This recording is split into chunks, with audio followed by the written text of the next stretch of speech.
They say the price of eternal beauty is always paid in blood. But tonight, that price is being paid with my life and my mind. 2 in the morning.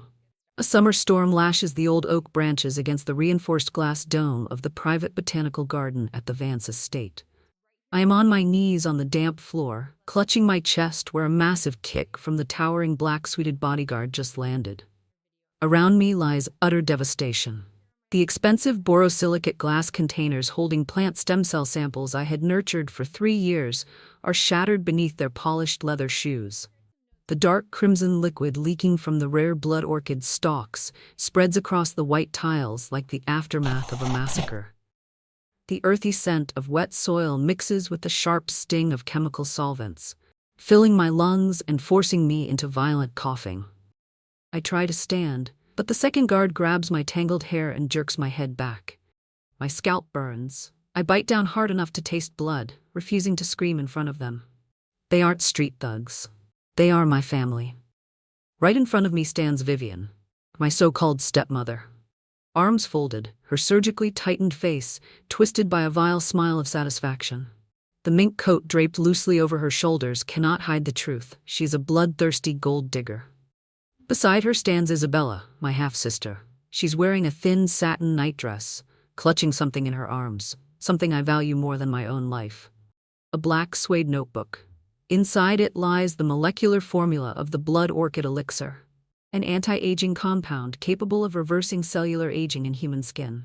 It is the result of thousands of sleepless nights, the final lifeline meant to save my father's collapsing cosmetics empire, or a cosmetique. Put it down. Isabella, I whisper hoarsely. You don't even know what you're holding. Give it back. The formula isn't finished. Isabella bursts into laughter, sharp and shrill like glass scraping glass. She flips through the pages, staring at the complex chemical equations with the blank confusion of someone staring at abstract art. Not finished? She mocks. She crouches down in front of me, pressing the sharp tip of her heel onto a dying blood orchid stem on the ground. Do you think we're idiots? The central lab confirmed it yesterday. Sample 409 increased collagen regeneration tenfold. This is a miracle, Arya. It's a gold mine. She leans closer, her breath reeking of cheap synthetic perfume. You know what? Next week is Aura's 50th anniversary gala. This formula will be launched worldwide, but under the name Lelixir Isabella, the Isabella Elixir. The press will crown me the youngest cosmetic genius of the decade, and this filthy little notebook smelling like swamp mud. It belongs to me now. Rage chokes my throat. I struggle to lunge forward, but the bodyguard slams me down onto shattered glass. Razor shards slice into my arms and knees. Blood seeps through my white lab coat. You're thieves, I hiss, glaring at Vivian. Dad will never let you steal my work. Aura is my mother's legacy. He'll throw you both out. Vivian walks forward calmly, her hand swings. Slap. The force snaps my head sideways. My ears ring. Blood fills my mouth. Vivian smirks and pulls a document from her coat pocket, stamped with a lawyer's red seal. She tosses it onto the floor in front of me, right into the spreading blood orchid liquid. Wake up, you stupid brat, she says coldly.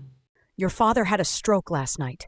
He's in Mount Sinai ICU right now, hooked up to machines. Before he lost consciousness, he signed full power of attorney for Aura over to me.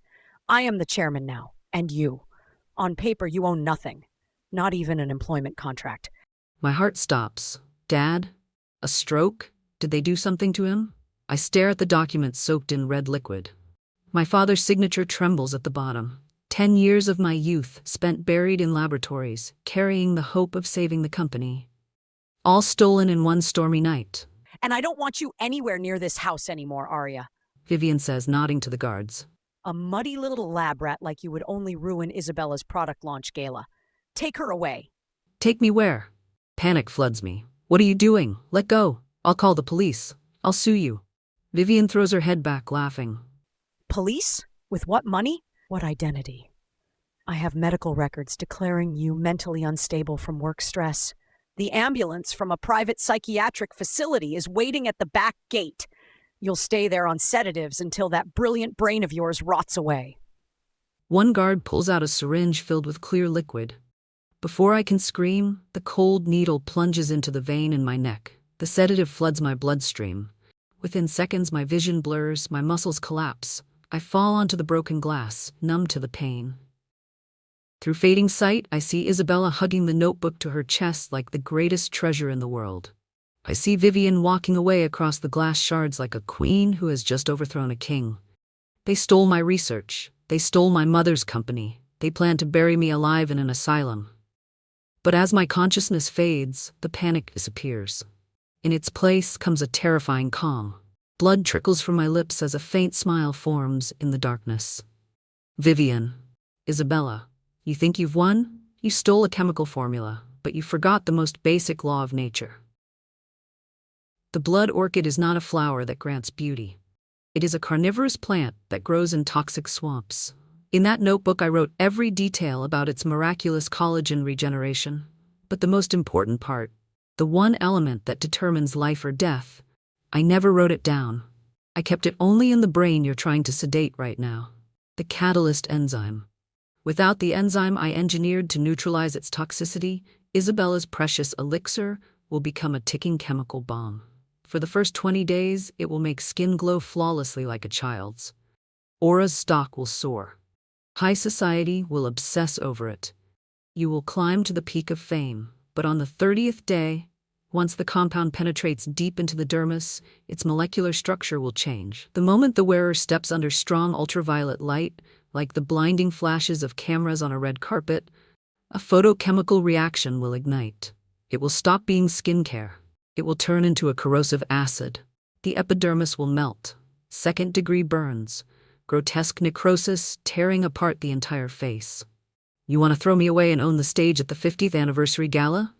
You want to turn Hollywood stars and billionaire wives into test subjects for your empty arrogance? Fine. Keep the notebook, Isabella. Wear your most dazzling dress, smear that miracle elixir on your face, and walk proudly onto the red carpet beneath thousands of flashing cameras. Because I won't die in that psychiatric prison. I will come back.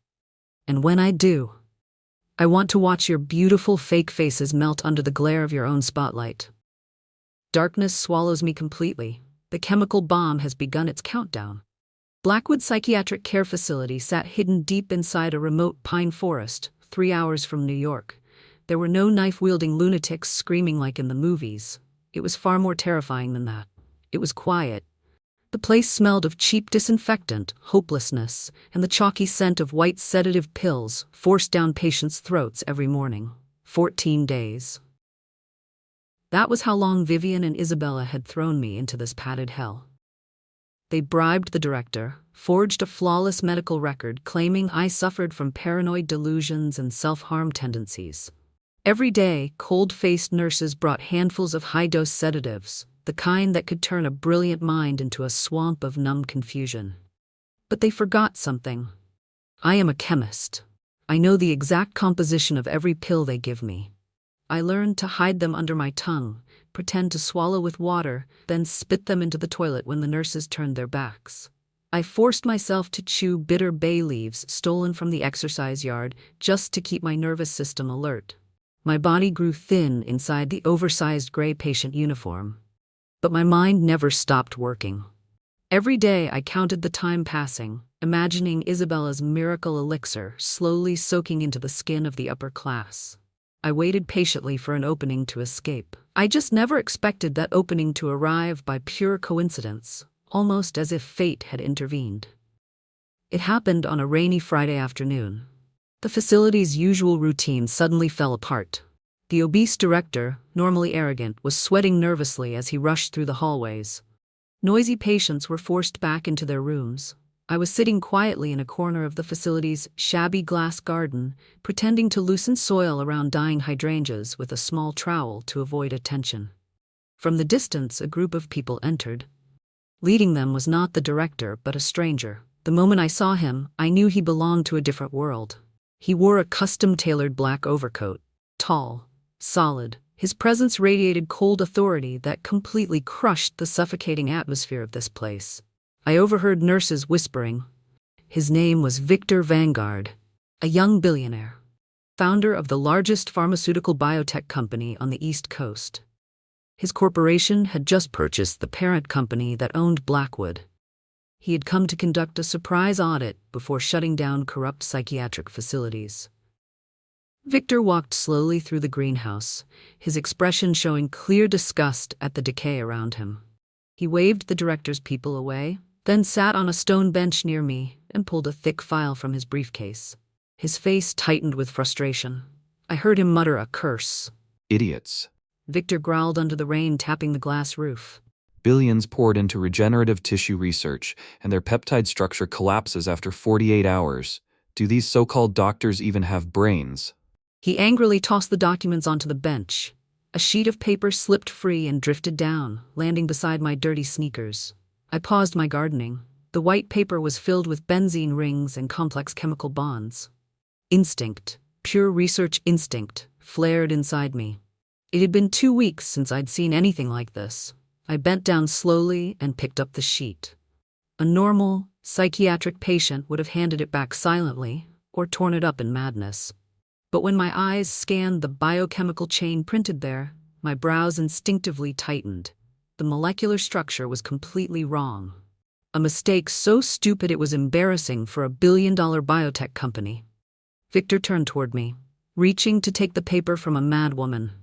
But before he could speak, I did. My voice was hoarse from days of silence, but every word came out sharp as a scalpel. You can't use ethanol as the solvent at this stage. My dirt-stained thumb pointed directly at a bond in the diagram. At room temperature, the solvent evaporates before the free radicals stabilize. That's why your peptide chain collapses. Switch to a phosphate buffer solution, drop the temperature to -4 Celsius, and add zinc oxide extract as a catalyst. The cellular core will lock instead of self-destructing. Victor's outstretched hand froze in midair. The muscles in his face tightened. His sharp, hawk-like eyes widened in shock. He looked at the paper smeared with mud from my fingers, then slowly lifted his gaze to me.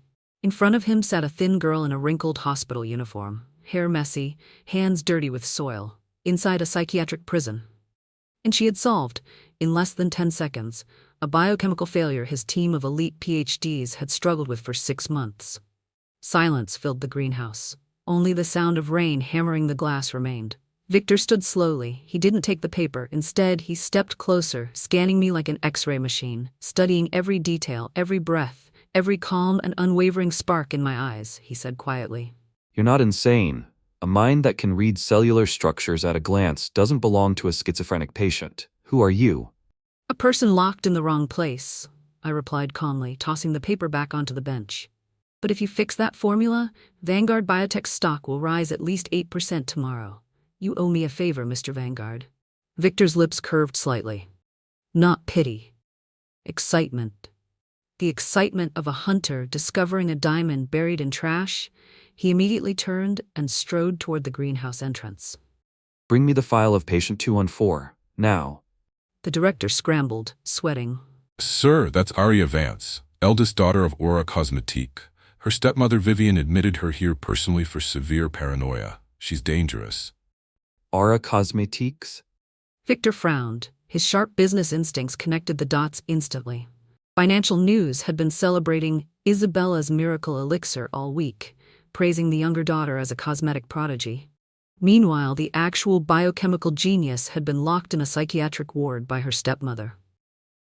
Victor laughed coldly. He tore the fake medical file in half and threw it into the director's face. A disgusting little family drama. And you dared to use a facility I just purchased as a dumping ground for a scientific genius? This institution is now suspended for full investigation, and this patient leaves with me. Stop me, and tomorrow every one of you will be in court for illegal imprisonment.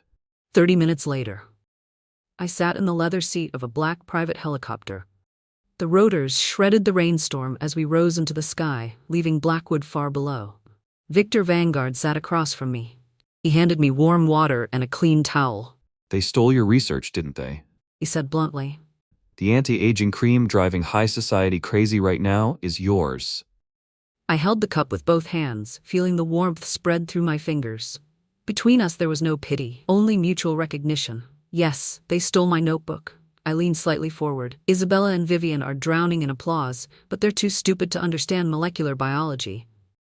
I set the cup down. The blood orchid cream rebuilds collagen extremely fast during the first 20 days, but I never wrote down the neutralizing catalyst. Victor's pupils shrank. Photochemical reaction. He murmured. When UV light hits the compound, it decomposes, it becomes acid. I smiled, bright, cruel. It will corrode skin, chemical burns, necrotic scars. They've sold a toxic acid to the entire American elite. That bomb has been counting down for 14 days. Victor leaned back slowly, arms crossed. Instead of fear, his eyes burned with admiration. Tomorrow, Aura Cosmetique hosts their anniversary gala at the plaza. And in 2 weeks, the Met Gala. Thousands of flashing cameras. He smiled. A dangerous smile. You'll need a lab to synthesize the antidote. The only serum in the world capable of saving those faces and putting their fate in your hands. I nodded. Welcome back to the World of Hunters area. I'll give you the most advanced laboratory Vanguard Biotech owns. Now show me how spectacularly you plan to burn their empire to the ground. The helicopter broke through dark clouds toward the glittering lights of Manhattan. Vivian? Isabella? You thought throwing me into darkness would let you control the light? You're wrong. I am the one who decides when the light burns you alive. Manhattan. The 3rd week since I was thrown into the psychiatric asylum.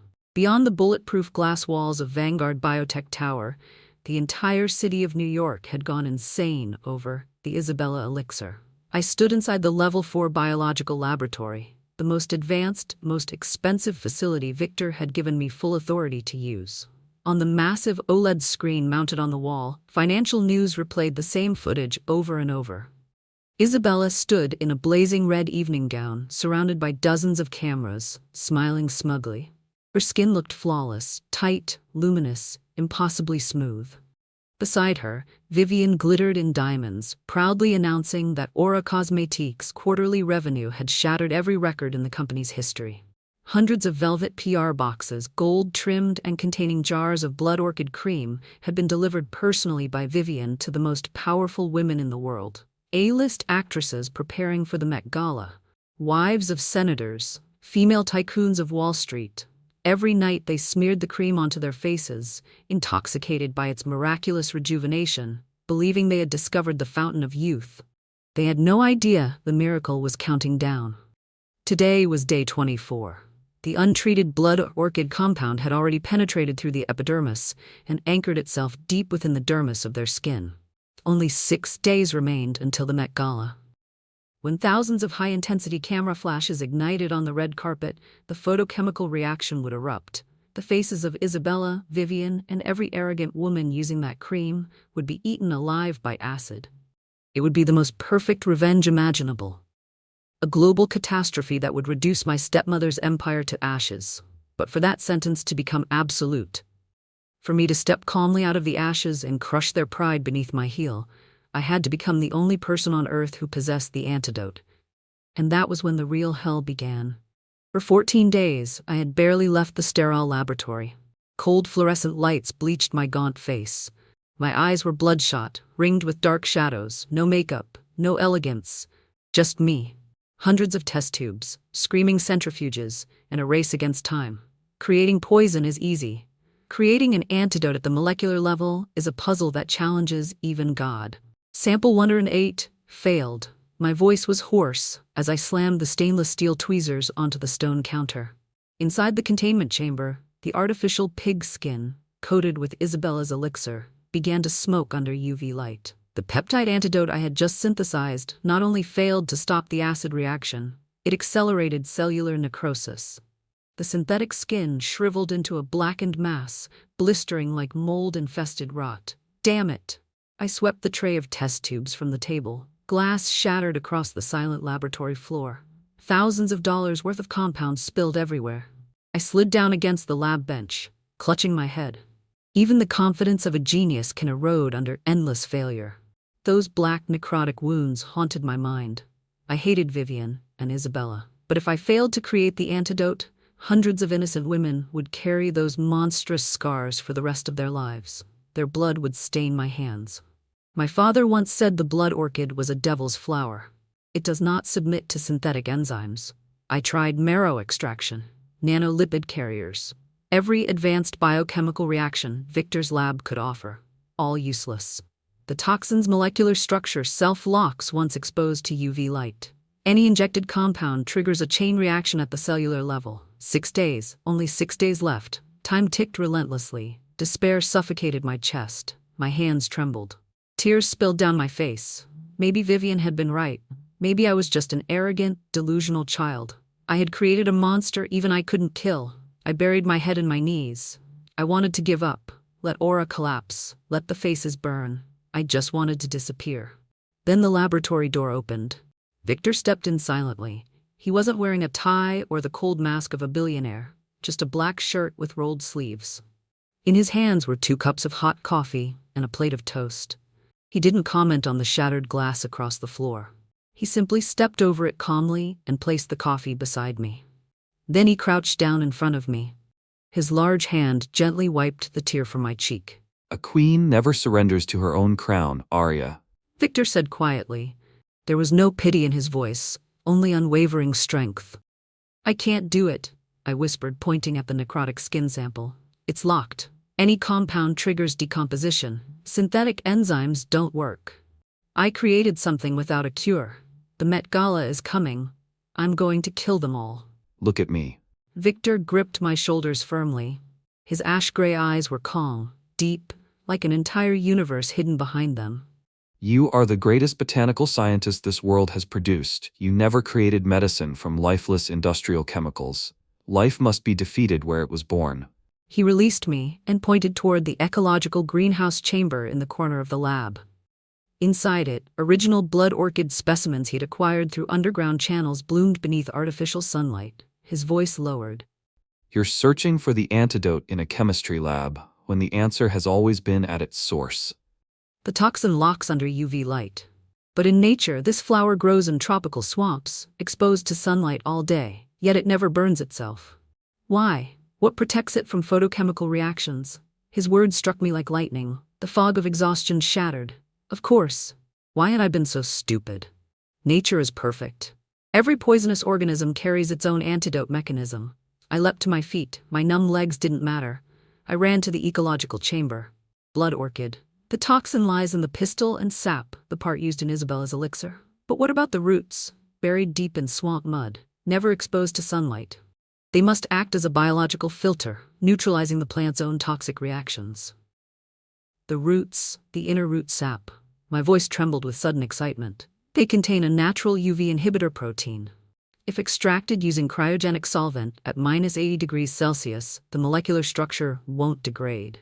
That's the key. I rushed to the workstation. My scalpel sliced open the swollen blood orchid root and dropped it into a liquid nitrogen grinder. White vapor exploded into the air. Victor leaned against the stainless table, arms crossed. He watched me with quiet admiration. The awakening of a true genius. He didn't interfere. This stage belonged to me. The next 48 hours were brutal. No sleep, no food, only occasional sips of black coffee Victor brewed for me. Finally, the centrifuge beeped. 3 a.m. Day 28 since the product launch. Using a pipette, I drew 3 drops of a transparent serum, glowing faint emerald green from the final test tube. I stepped toward the containment chamber. Fresh artificial skin. Coated heavily with Isabella's elixir.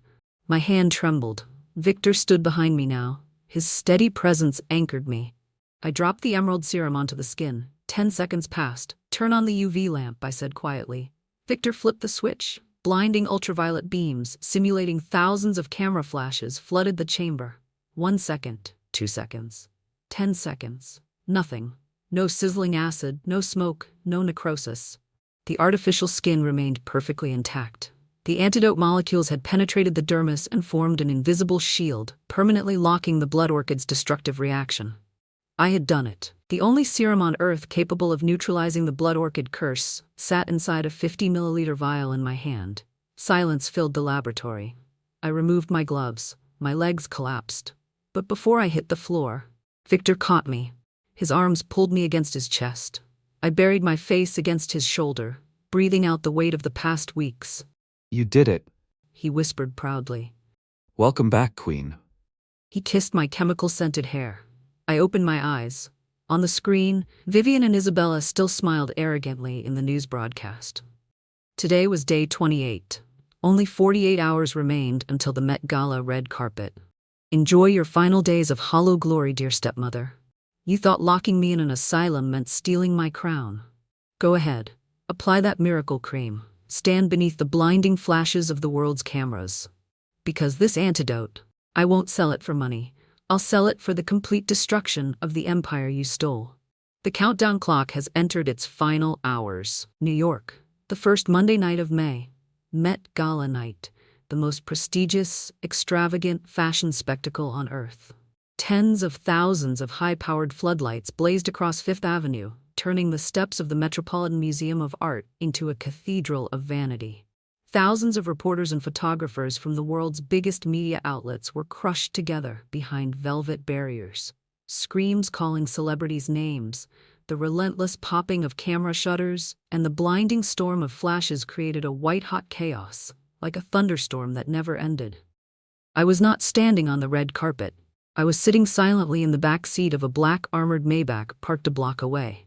The tinted soundproof glass sealed me off from the frenzy outside. Beside me, Victor Vanguard sipped bourbon, his expression cool and unreadable as he watched the live feed playing across a tablet screen. It's starting, Victor said quietly, pointing at the display. On screen, a long limousine bearing Aura Cosmetique's gold crown logo had just pulled up. The door opened. Vivian and Isabella stepped out to a roar of applause. They truly believed they were the queens of the night. Vivian wore a gown crusted with thousands of Swarovski crystals, a diamond necklace at her throat worth a fortune. Isabella was dazzling in a daring dark crimson silk dress, walking with the confidence of a movie star. But what turned every camera toward them was not the gowns. It was their skin. Tight, luminous, perfect in a way that looked almost unreal. And not just Vivian and Isabella.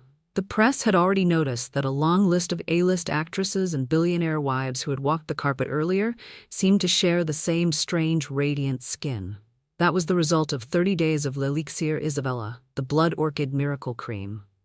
Aura's empire had done it. It had created a frenzy, a miracle that had bewitched the entire upper class. Look at her. Our youngest cosmetic queen of the decade is glowing. A reporter from E! Entertainment shouted into a microphone. Isabella, over here. Your skin looks unbelievable. Isabella beamed, tossing back her big curled hair, turning her face toward the forest of cameras aimed directly at her. Beside her, Vivian waved with smug delight, bathing in the glory she had stolen from my blood and my sleepless nights. Flashes, I whispered into the stillness of the Maybach, my hand clenched tight and my lap nails digging into the silk of my dark blue dress. Thousands of high-intensity UV bursts. They're activating it. On the screen, wave after wave of white light exploded across Isabella's smiling face. 1 second, 2 seconds, 5 seconds. And then, the miracle ended. The time bomb finally detonated. Even as hundreds of photographers kept shooting, the arrogant smile on Isabella's lips suddenly froze. She blinked rapidly. The hand she had been waving trembled in the air. A warm, tingling sensation began spreading beneath her skin. In the next 3 seconds, that warmth turned into fire. The untreated blood orchid compound, after 30 days embedded deep within the dermis, had its molecular structure ripped apart by the intense light. It was no longer a beauty cream. The photochemical reaction had transformed it into a violently corrosive organic acid. Ah! Isabella choked out a broken scream. She clutched both cheeks with trembling hands, her knuckles turning white. It felt as though thousands of red-hot needles had been driven through her face. The flawless, glowing skin she had shown off just seconds earlier began to flare bright red, then darker, raw, like freshly skinned flesh. Isabella, what's wrong? Vivian gasped, turning to grab her daughter's arm and pull her back into position. But the moment Vivian touched her, she froze too. A scream tore out of her throat. Her jeweled clutch dropped from her hand. Both hands flew wildly to her own face. My face. It burns, it hurts. My face is on fire. Vivian shrieked, all traces of her elegant image collapsing at once. She staggered backward, collided with another guest, and fell hard onto the luxurious red carpet. Around them, the murmuring confusion among reporters exploded into panic. The live television cameras zoomed in, and there, in horrifying close-up, the truth appeared before millions of viewers around the world. The skin of the so-called young prodigy was dying in real time. Cloudy yellow blisters rose across Isabella's cheeks, forehead, and chin like poisonous fungi blooming after rain. Her epidermis began to melt under the chemical reaction, shrinking, wrinkling, peeling away in strips that oozed a slick, disgusting fluid. My face, my eyes, they burn, help me. Isabella collapsed onto the museum steps, rolling and sobbing in her expensive gown, clutching at her ruined skin. But the horror did not stop with Vivian and Isabella. All along the red carpet, more screams broke out. Hollywood actresses, Wall Street wives, the women who had received Vivian's gifted jars of Isabella's miracle elixir weeks earlier, they were suffering the same fate. If they had used the cream, and if they stepped into the storm of flashes, the photochemical reaction devoured them. In moments, the Met Gala red carpet, the most glamorous event on Earth, turned into a disaster film. Powerful women abandoned all dignity, clawing at their faces, shrieking, stumbling, trying to flee the light. Security guards shoved photographers away. Sirens from approaching ambulances wailed in the distance. Through police radios and event headsets came frantic shouting. Shut down all flash photography. Stop shooting. Call ambulances now. There's some kind of chemical or biological exposure. Inside the stillness of the Maybach, I closed my eyes as Vivian and Isabella screamed through the television speakers. I felt no glee. The scientist in me could not celebrate physical suffering, but my reason felt something else, an immense, ruthless clarity, a purification. Nature itself had delivered judgment. They had stolen a living creation before it was complete. Now they were paying for it with their pride. I opened my eyes. They were clear now, quiet. No trace remained of the girl who had once been thrown into a mental institution. I reached for the small metal case beside me. Inside, cushioned in protective foam, lay rows of glass syringes filled with shimmering emerald serum. The antidote. It's time. Victor Vanguard said, setting down his empty glass. The corner of his mouth lifted into the smile of a hunter ready to collect. He looked at me with unmistakable admiration. Time for the queen to step out of the ashes, Arya. Victor pressed a button on the console. The soundproof divider slid down. He spoke to the driver. Straight into the center of the red carpet. Don't stop. The black Maybach sliced through the night, pushing through the chaos surrounding the Met steps. The power of Vanguard Biotech and Victor's untouchable plates meant not a single NYPD officer dared block our path. The car stopped at the foot of the museum staircase, less than 10 meters from where Vivian and Isabella writhed on the carpet. I took the metal case. Victor stepped out first, opened my door, and offered me his hand. I placed my hand in his warm palm and stepped out. The chaos on the carpet seemed to pause for a single beat. I wore a dark blue silk gown, cut with elegant precision, emphasizing the cold, composed beauty of a scientist. My skin was flawless, bare of expensive cosmetics.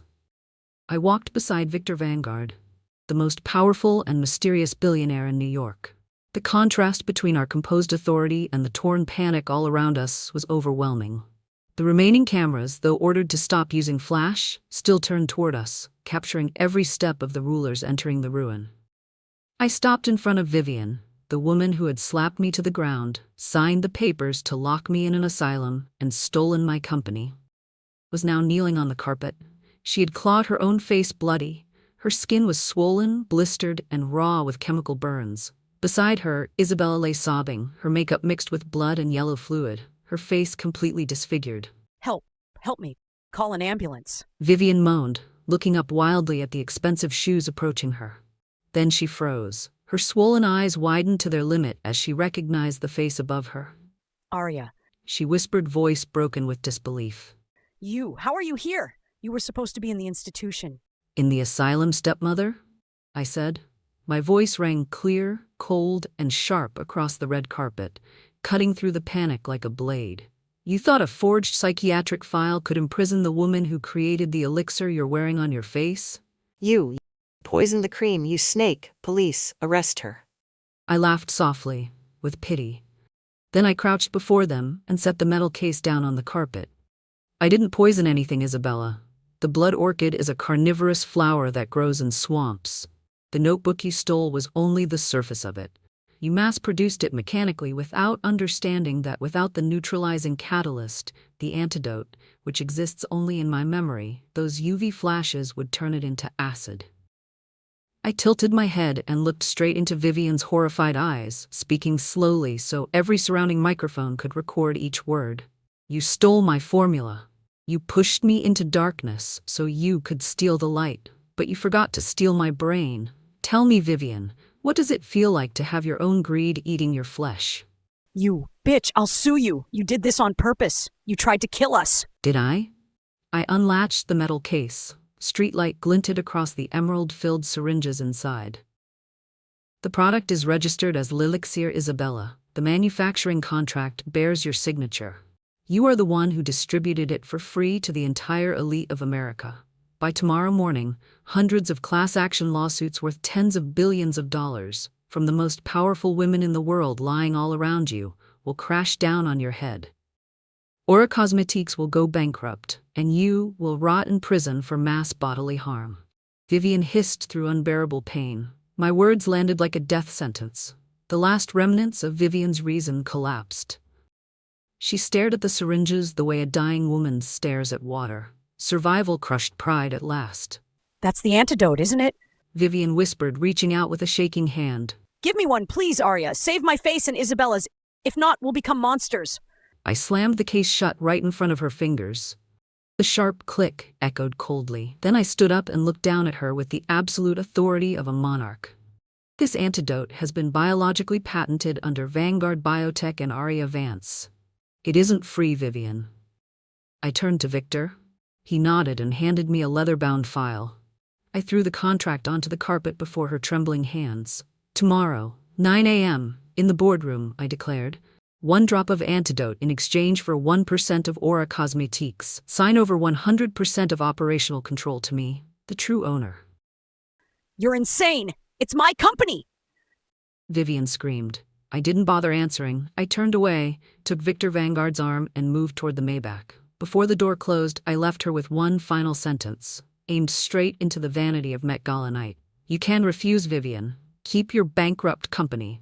But remember this. The blood orchid necrosis doesn't stop on its own. If you and Isabella are not injected before 9 tomorrow morning, your daughter will wear the face of a necrotic monster forever. No plastic surgeon in the world will ever be able to repair it. Enjoy the gala, madam. The door shut. The black Maybach glided away through the New York night, leaving behind a collapsing beauty empire and the shrieks of sirens and ruined women.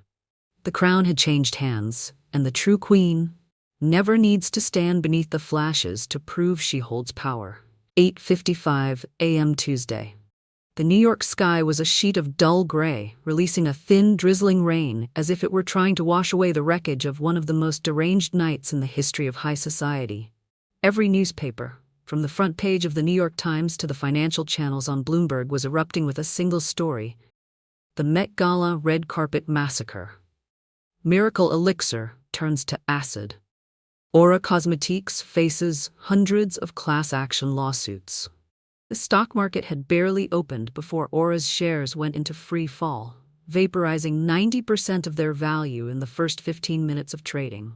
What had once been a billion-dollar empire was now nothing more than a hollow corpse drowning in debt and the shadow of prison sentences. I walked down the marble corridor of Aura Cosmetique headquarters. The building that had once been my stepmother's proud symbol now felt like a mausoleum. The employees had fled. Police and health inspectors were sealing Isabella's fake laboratories. Victor Vanguard walked beside me, one hand in his pocket, the other carrying the metal case filled with emerald antidote serum. He said nothing. He didn't need to. The quiet force of his presence, of a biotech titan, cleared the path for my final battle. At exactly 9 o'clock, I pushed open the thick oak doors of the boardroom. Inside, there were no stiff-backed executives in tailored suits. Only one woman. Vivian. She was no longer draped in mink or pearls. She sat hunched in the chairman's seat at the head of the table, wrapped from head to toe in a black coat. Her entire face, neck, and hands were swathed in white medical gauze. Yellow fluid mixed with blood had soaked through the bandages, giving off the nauseating smell of antiseptic and dying tissue. At the sound of the door opening, Vivian jolted. Her swollen, bloodshot eyes, raw from a sleepless night of screaming and crying, lifted to me. They held horror, despair, and the humiliating submission of someone cornered beyond escape. At the hospital, Isabella was lying in a sterile isolation room, shrieking, while the world's leading dermatologists stood helpless before the speed of blood orchid necrosis. Arya. Vivian rasped. The sound broke through the bandages at her mouth in fragments. Trembling, she rose and staggered toward me, then dropped to her knees beside the glass table. Please, please. The doctor said that if she doesn't get the antidote before noon, Isabella's face will rot all the way to the bone. She's only 22. I pulled out a chair and sat down slowly across from her. Victor placed the metal case on the table. Click. The locks opened with a dry, cold sound. The gleam of the serum-filled syringes flashed into Vivian's desperate eyes like salvation itself. She lunged for the case, but Victor shut the lid with one hand, leaving only the slightest gap. I already told you, Vivian. I leaned back in my chair, folding my arms. My voice held not a trace of pity. The antidote is not free.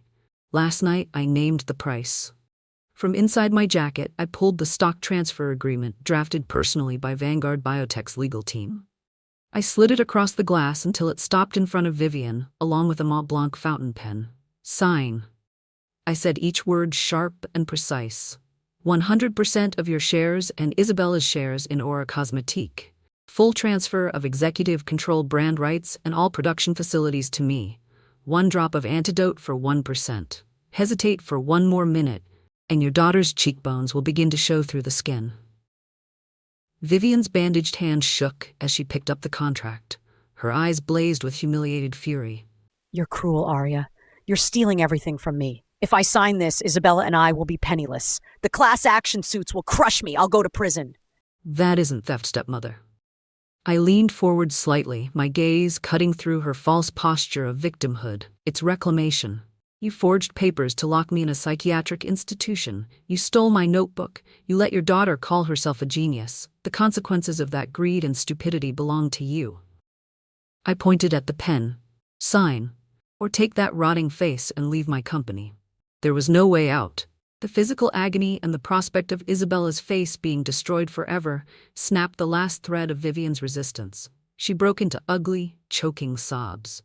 With a trembling hand, she picked up the pen and signed page after page. Blood seeped through the bandages between her fingers and smeared onto the white paper, like a red seal on the collapse of a dynasty. When she finished the last page, she shoved the contract back toward me and collapsed over the table, gasping. I lifted the agreement, checked each signature carefully, then nodded to Victor. Victor opened the case fully, removed a refrigerated box containing 20 syringes, and pushed it toward Vivian. She grabbed it as though she were clutching life itself. She staggered upright and turned toward the door, ready to run to the hospital. Vivian? One final word from the formulator. My voice stopped her. She froze and turned back, looking at me with raw suspicion and dread. This antidote will immediately stop the photochemical reaction of the blood orchid. It will save your lives. It will keep the acid from eating into the bone. My tone remained calm, each word another nail sealing their future. But it is not a time machine. It cannot reverse the epidermal damage that happened last night. The pitted scars, the raw red folds of ruined skin, will stay on your face and Isabella's forever. Consider them commemorative tattoos. A reminder never to touch poisons that do not belong to you. Vivian went still. Her legs nearly gave out beneath her. The truth hit her at last. They would live, but they would live wearing the faces of the cursed. They would never again enter a high society ballroom with heads held high. Their money was gone, their power was gone, and their beauty, the only weapon they had ever truly possessed, had been burned away forever. She said nothing more. She simply clutched the refrigerated box to her chest, wept, and stumbled out of the boardroom, fleeing even the pale morning light through the windows. The door slammed shut behind her, leaving only Victor and me in the silence. I lowered my eyes to the transfer agreement stained with faint traces of blood. And suddenly, after so many days of holding myself together with knives and ice, something inside me unclenched. A lightness spread through my chest, deep, total, cleansing. I closed my eyes. Father, Mother, I've taken our empire back. Victor stepped behind me. He set both warm, solid hands on my shoulders and gave them the gentlest squeeze. It's over, my queen. He murmured. Or rather, perhaps this is only the beginning. I opened my eyes and looked up at him, smiling. a real smile, the purest one I had worn since the storm began. 8 months later, spring had returned to New York. Aura Cosmetique did not die. Under my leadership, and with the immense capital of Vanguard Biotech behind it, the company rose from the mud and transformed completely into Aura Botanica, a pioneering brand in plant-based biotech skincare, vegan, safe, and radically transparent. The class action suits from the elite were quietly resolved using diluted clinical versions of the antidote, distributed as exclusive dermatological treatment protocols. They called me a savior, conveniently forgetting that it was their own vanity and greed that had dragged them to the edge of ruin. And Vivian and Isabella? They vanished from New York. Rumor said they were hiding from creditors in some remote town, forever concealing their scarred faces beneath dark veils. I no longer cared. At this very moment, I stood inside a vast rooftop greenhouse atop Aura headquarters. Sunlight flooded everything, warm and alive. There were no sterile glass walls here, no toxic chemicals. I wore a simple white linen shirt and soft-tailored trousers. In my hands was a small brass watering can, and I was carefully sprinkling cool water over rare wild orchids I had propagated myself.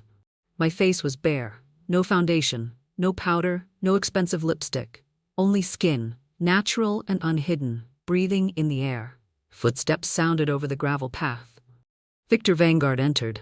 He had just left a brutal board meeting, but the moment he stepped into the greenhouse, he loosened his gray silk tie and smiled, a slow, gentle smile that could melt steel. He came up behind me and wrapped both arms around my waist. The warmth of his chest against my back carried an almost unbearable peace. He said nothing. He only lowered his head and kissed my bare cheek, softly, deeply. No trace of synthetic fragrance. Only the smell of leaves, warm skin, and sunlight. The flowers are beautiful. Victor murmured by my ear, his eyes lingering on the orchids while his arms tightened around me. But not nearly as radiant as my queen. I laughed softly, turned my head and rose on my toes until the tip of my nose touched his. The queen is busy watering plants, Mr. Billionaire. Would you care to help? It would be my honor. He smiled and took the pruning shears from my hand. I turned back toward the garden, blazing under the sunlight. True beauty never has and never will exist inside gilded jars shaped by lies, vanity, and hollow greed. They mocked me for being dirty with soil. They tried to lock me in an asylum to steal my work, but they never understood that true power does not live in an evening gown on a red carpet. True power lives in a mind so steady it knows how to tame the deadliest poisons in the world. My name is Aria Vance, botanist, poison maker, savior, and the sole ruler of this empire.